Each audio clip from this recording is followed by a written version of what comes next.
Hola, ¿qué tal? Muy buenas noches. Gracias por acompañarnos en Debate 22. Hoy nos acompaña Yolanda Molina. Ella es abogada y litigante en el Gire. Vamos a hablar acerca del aborto después de esta despenalización por el fallo de la Suprema Corte de Justicia. Yolanda, buenas noches. Hola, buenas noches. Muchas gracias por la invitación. No, gracias a ti, al contrario. En México se realizaban entre 750,000 y 1 millón de abortos al año aproximadamente en condiciones clandestinas, muchos de estos sin condiciones alguna de salubridad. ¿Cómo queda la ley en los 32 estados ahora que la Suprema Corte falló a favor de despenalizar el aborto? Es importante mencionar que lo que la Corte hizo fue decir que no se puede criminalizar el aborto voluntario. Es decir, que las entidades que contengan en sus códigos una prohibición al aborto voluntario, pues digamos que no las personas que quieran ser criminalizadas por parte de autoridades por abortar voluntariamente no podrían ser encarceladas, ¿no? Eso es lo que viene a abonar. No es tanto que ya haya una despenalización total en el país, eso solamente va a aplicar para el estado de Coahuila, donde sí la porción normativa va a quedar sin validez. Sin embargo, para todos los demás estados del país, lo que significa es que si eres una persona criminalizada por abortar voluntariamente en tu estado, está este precedente que es obligatorio para el Poder Judicial de la Federación y por tanto no podría ser criminalizada. Organizaciones civiles calculan que por lo menos en todo el país hay 200 mujeres que están presas por haber abortado. Algunos casos han sido escandalosos, mujeres producto de violaciones, menores de edad, que no les han permitido abortar. Coahuila y Sinaloa son los estados que tenían las legislaciones más duras en contra del aborto. Cuéntanos un poquito, Yolanda, ¿qué es lo que pasaba en esos estados cuando una mujer quería un aborto voluntario? Creo que no deberíamos decir que eran los estados que tenían las condiciones más restrictivas, porque en realidad los estados con las condiciones más restrictivas son Guanajuato y Querétaro, que nada más contemplan dos causales, es decir, la causal violación, o sea, podías abortar sin ser criminalizada si habías sido víctima de violación en ambos estados, y la causal imprudencial, es decir, si tenías un aborto involuntario, ¿no? Donde no accidental o espontáneo, como lo conocemos, ¿no? Pero en Sinaloa creo que igual es importante diferenciar que en Sinaloa lo que se impugnó fue una reforma en la cual la Constitución pretendía proteger la vida desde la concepción hasta la muerte. Es decir, los legisladores decidieron determinar en qué momento empieza la vida y la Corte ha dicho que eso no lo puede determinar ni la propia Corte. ¿No? Y en el caso de Sinaloa, no el efecto que va a tener la sentencia no es que quita las causales de aborto ni despenaliza el aborto. Es decir, se van a quedar las mismas tres causales que ya tenían, que es violación, imprudencial y salud. Las mujeres van a seguir abortando y ninguna autoridad puede restringirles este derecho con base en la Constitución. O sea, ya no pueden utilizar esta prohibición. Yolanda, a ver, quiero aclarar algo. Entonces, este fallo, por ejemplo, una mujer en Sinaloa que quiere abortar y que quiere hacerlo en el sector de salud público, tiene que seguir respondiendo a las causales de su legislación local. La única En este diferencia caso, es sí. que si se descubre que ella realizó un aborto en alguna práctica privada o como sea, no puede tener ningún cargo criminal. En la situación que se digo, en Sinaloa quedan válidas estas tres causales, todavía no está despenalizado como tal el aborto voluntario, pero ya no te les puede negar ninguna clase de aborto porque la prohibición en la Constitución hacía daba la idea a la sociedad y a las autoridades de que el aborto se había prohibido totalmente, ni en causal voluntaria, digo, ni en causal violación, ni en salud, ni en imprudencial, ¿no? Entonces, eso hacía que hubiera más tendencia a criminalizar a las personas que abortaran o ayudaran a abortar. En cambio, en Coahuila sí eliminan esa parte del Código Penal. Ahí sí estudió el Código Penal y ahí es donde se dice, ¿no? Que el aborto voluntario no puede ser tema de criminalización. Por eso es que se quita, pero si vives en algún otro estado de la República y eres criminalizada por abortar voluntariamente, pueden utilizar este precedente, esta sentencia de la Corte para buscar la liberación. Actualmente solo hay 4 estados de la República Mexicana, 4 de 32, ¿no? Que tienen toda la legislación y todas las facilidades del sector salud para poder abortar libremente: la Ciudad de México, Veracruz, Hidalgo y Oaxaca. ¿Es correcto? Efectivamente. ¿Qué Sí. es lo que pasó en Chiapas? En Chiapas hubo un caso que fue sumamente polémico de esta menor de edad que no le fue permitido abortar. Justo en Chiapas, ahí tuvimos un caso de violación donde la chica que tenía una discapacidad, pues no le fue negado el aborto porque el Código Penal de Chiapas establece requisitos para poder acceder a la causal violación. Es decir, tienes que haber denunciado antes de los 90 días, o sea, antes de los 3 meses, y bueno, además comprobar el cuerpo del delito. Entonces la Corte estudió el plazo, si era constitucional que los códigos en causal violación pongan un plazo para poder interrumpir, porque se hizo un análisis de lo que viven las víctimas de violencia sexual y es imponerles una carga, ¿no? Una carga muy grande para que además de asimilar el proceso de la violencia sexual, pues además tengan que acudir a ver cómo están corporalmente, ¿no? Cómo están en su salud. Entonces la Corte lo que dijo ahí es que no puede haber en causal violación ningún plazo, ¿no? ¿Por qué? Porque se empieza a violentar los derechos de las víctimas de violencia sexual. En este caso, también vale la pena decirlo, la chica tenía una discapacidad cognitiva bastante grave, lo que lo hace imposible comunicarse con su familia. Entonces, para cuando se dieron cuenta de que estos hechos habían sucedido, pues el aborto estaba avanzado. Digo, el embarazo estaba avanzado.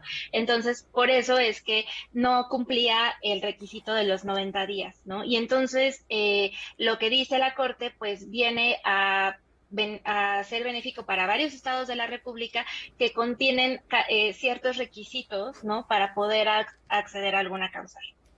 Yolanda, vamos a hacer una pausa, regresamos, no le cambie, está en Debate 22, mándenos en redes sociales sus opiniones, también sus preguntas con relación a este fallo de la Suprema Corte de Justicia con relación al aborto. Ya volvemos.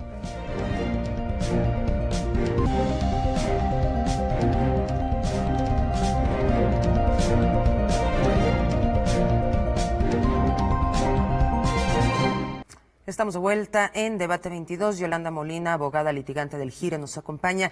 Yolanda, las mujeres que están actualmente presas, estas 200 que hablan algunas organizaciones, ¿tendrán que salir inmediatamente de prisión por haber abortado? ¿Cómo va a funcionar el proceso?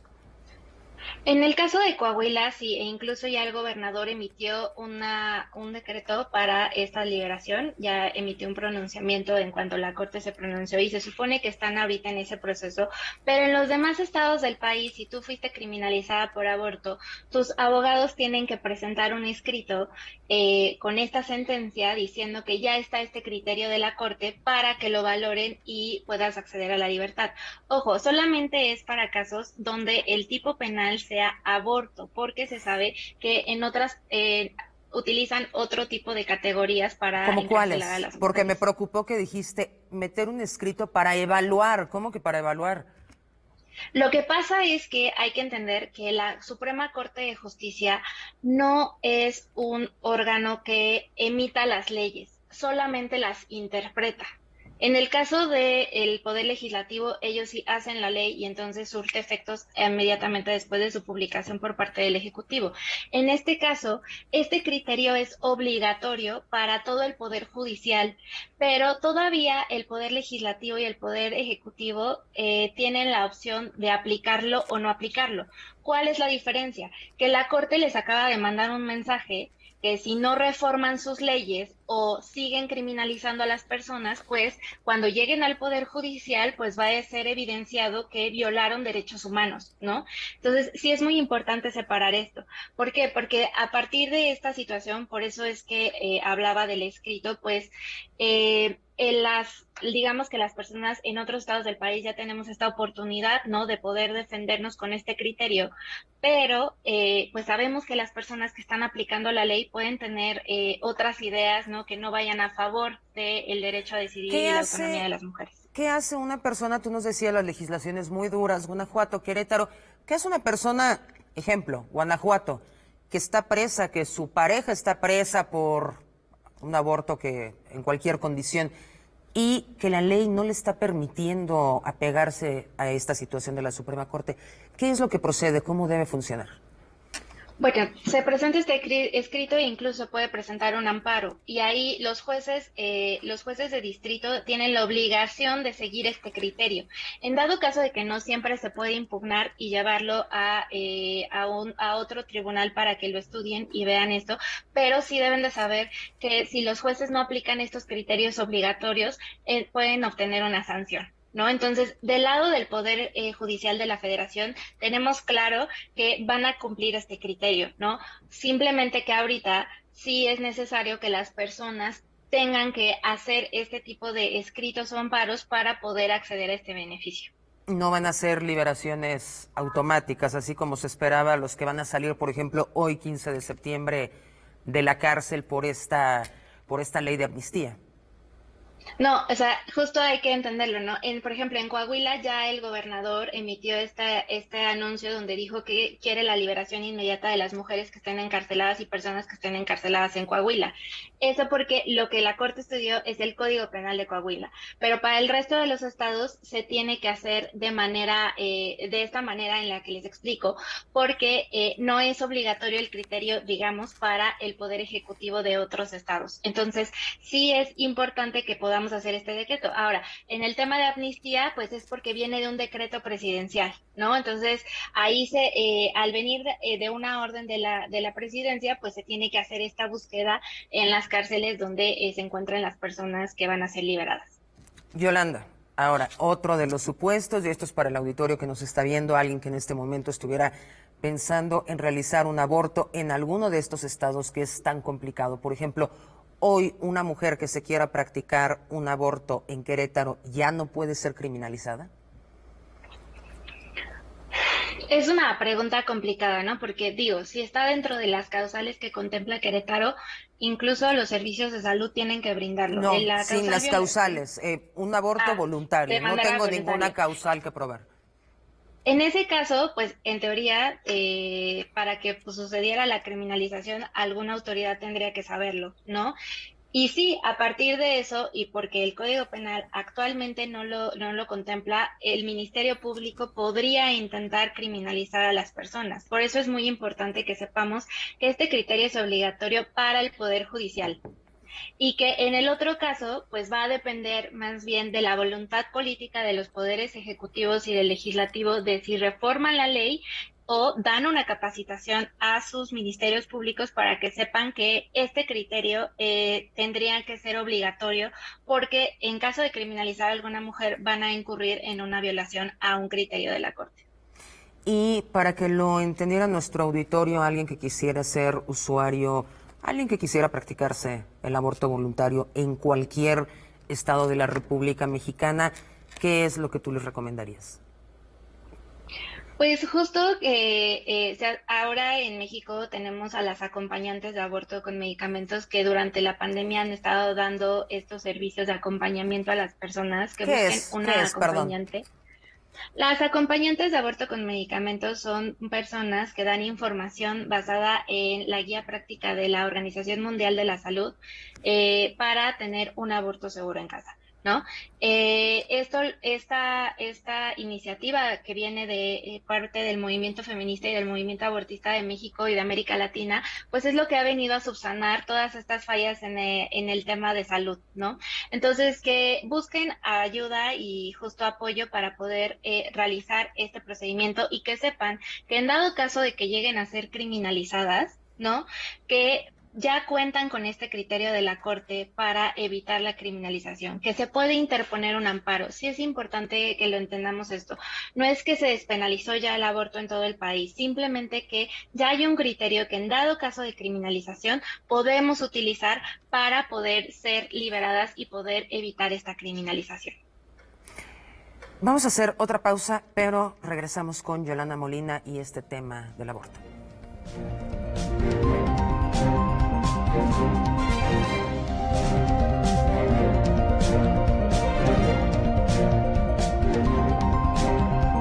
Estamos de vuelta en Debate 22. Yolanda Molina, en el corte estábamos comentando muchas mujeres de los estados alrededor de la Ciudad de México, Puebla, Querétaro Morelos, vienen a la Ciudad de México a practicarse los abortos.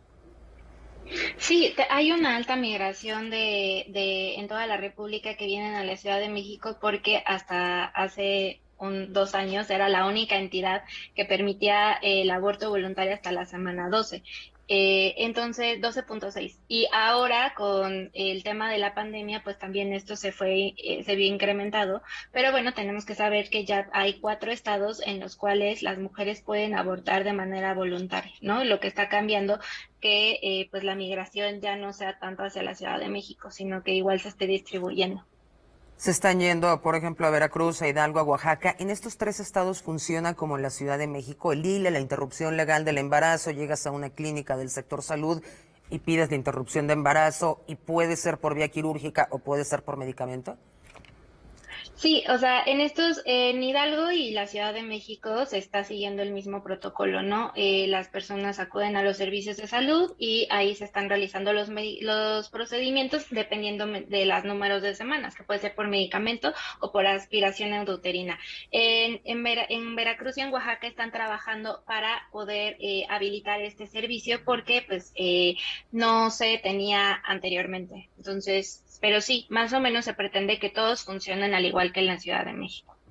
¿Cuáles son los casos que ustedes en el GIRE han apoyado? Bueno, nosotros hemos llevado varios casos en toda la República, pero tenemos 3 bastante emblemáticos que llegaron a la Corte y que sin duda influyeron mucho en que la Corte se pronunciara en materia de aborto y pudiera dar como resultado, pues que ahora esté despenalizado el aborto en Coahuila y que se considere que no puede haber criminalización por aborto voluntario. Tuvimos 2 sobre violencia sexual, donde a una menor de edad en Morelos y a una mayor de edad en Oaxaca se les negó el servicio de aborto a pesar de que eran víctimas de violencia sexual, ¿no? ¿Fue Entonces la probada Corte esta violencia sexual? Sí, sí, o sea, ellas, Probaron que o sea, fueron violentadas. realmente no, es que justo la NOM 046 ya quitó esa carga de la denuncia a las víctimas. O sea, tú ya puedes acudir al hospital y bajo protesta de decir verdad, decir que fuiste violentada y te tienen que dar el servicio. Estas chicas acudieron a los servicios y manifestaron eso, pero en el caso de Morelos se negaron y dijeron que no se podía porque no se podía abortar en el estado cuando en el estado está contemplada la causal violación y en Oaxaca no se brindó el servicio porque el hospital estaba en huelga. ¿No? Entonces, cuando se sabe que en una huelga tienen que brindar servicios de emergencia. En este caso, la Corte resolvió que a ambas se les había violentado sus derechos como víctimas de violencia sexual y se les reconoció el carácter de víctimas. Es decir, negar el aborto por violación es una violación a derechos humanos, ¿no? Lo que implica, pues, sanciones al interior de estos hospitales, ¿no? Yolanda, hay un paréntesis, se les niega el servicio del aborto, interponen una causa. ¿Cuánto tiempo pasa para que se dé esta resolución?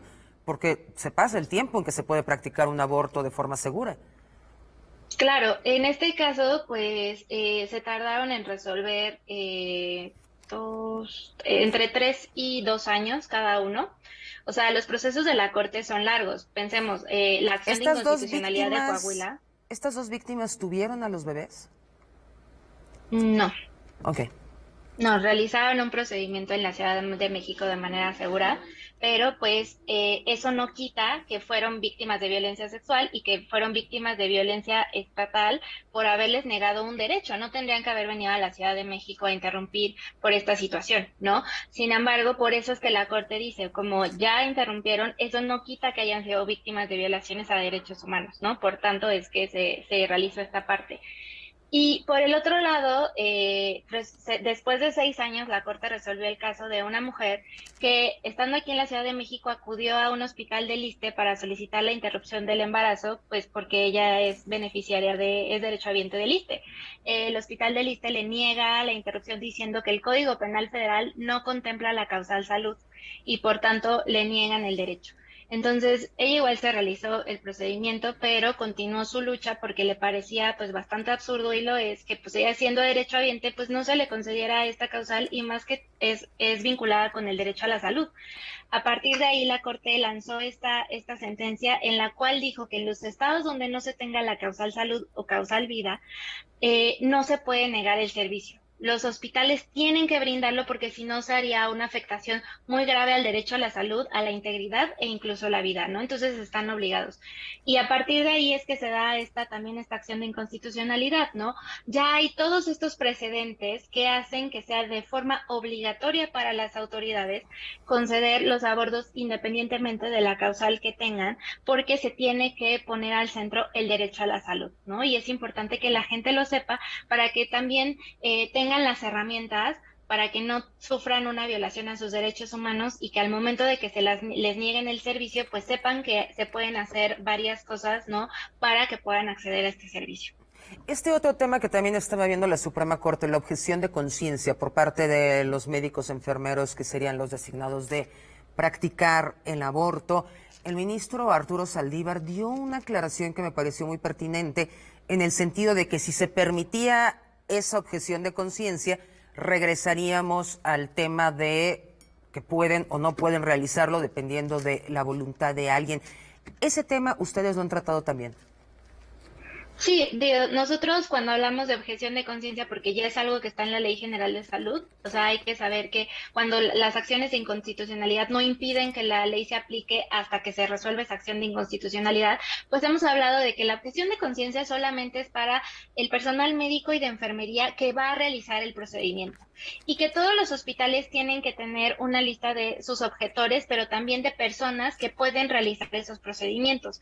Ningún hospital se puede declarar totalmente objetor, o sea, eso no puede pasar. Siempre tiene que haber personal que lo pueda realizar y que también la objeción no opera en casos de urgencia. Si en ese momento llega una persona que necesita un aborto, sí, y que de eso depende su integridad, su salud, su vida, yo no me puedo negar a realizar el procedimiento. Entonces sí es muy importante que lo hablemos porque la objeción de conciencia, aunque la Corte la está estudiando a la luz, ¿no? Del tema del derecho al aborto, también hay que ver que afecta para otro tipo de personas, ¿no? Para el tratamiento de personas con VIH, para el tratamiento de personas con discapacidad, menores de edad, personas con cáncer y otras personas. Pero sí es bien importante saber que está súper acotado, que solamente son para personas que realizan los procedimientos, es decir, si yo nada más soy una enfermera de turno que no voy a realizar el aborto, no me puedo negar a realizarlo, tampoco si nada más soy una enfermera o una médica de turno que nada más estoy dando seguimiento, yo no me puedo negar a atender a esta persona porque abortó o va a abortar y que en una situación de urgencia están obligados a realizar el procedimiento. Yolanda, justo cuando se da este fallo de la Suprema Corte, unos días antes hubo una ley que fue muy polémica en Texas relacionado con el aborto. ¿De qué se trata? ¿Lo criminaliza, lo penaliza fuertemente? ¿Qué es lo que pasó en Texas? En Texas bajaron el número de semanas para abortar y además aumentó la criminalización. Creo que sí es bien importante verlo porque Estados Unidos tenía una sentencia muy progresiva que es la de Roe versus Wade, donde se despenalizaba el aborto y se otorgaba como un derecho en Estados Unidos y que a partir de que pues se hicieron estos cambios en la corte, ¿no? Y que Trump eligió a estos ministros que son bastante conservadores, pues la posición de la corte cambió, ¿no? Entonces ahorita ya digo, la presidencia de Estados Unidos subió una controversia para que la estudie la corte y no se pierda este derecho, pero sin embargo nos damos cuenta que el hecho de tener a personas conservadoras en la Corte sí puede cambiar el criterio, ¿no? Por eso va a ser muy importante que este año estemos pendientes de quién se va a designar en la Corte como ministro, ya que el ministro Franco va de salida. Y si queremos continuar con esta visión tan progresista que trae la Corte en la defensa de los derechos humanos y de los derechos de las mujeres y personas con capacidad de gestar, pues necesitamos tener jueces, ministras y ministros, ¿no? Que tengan esta visión de derechos humanos. Yolanda, casi nos tenemos que ir. Para nuestros televidentes, ¿a dónde pueden acudir? Uno, en caso de necesitar información sobre cómo practicar un aborto. Dos, en caso de tener problemas legales por esta misma situación. Bueno, hay que mencionar que ya también el ministro Saldívar anunció que la Defensoría Federal Judicial de la Federación va a dar asesorías. Entonces, estas oficinas se encuentran en todo el país.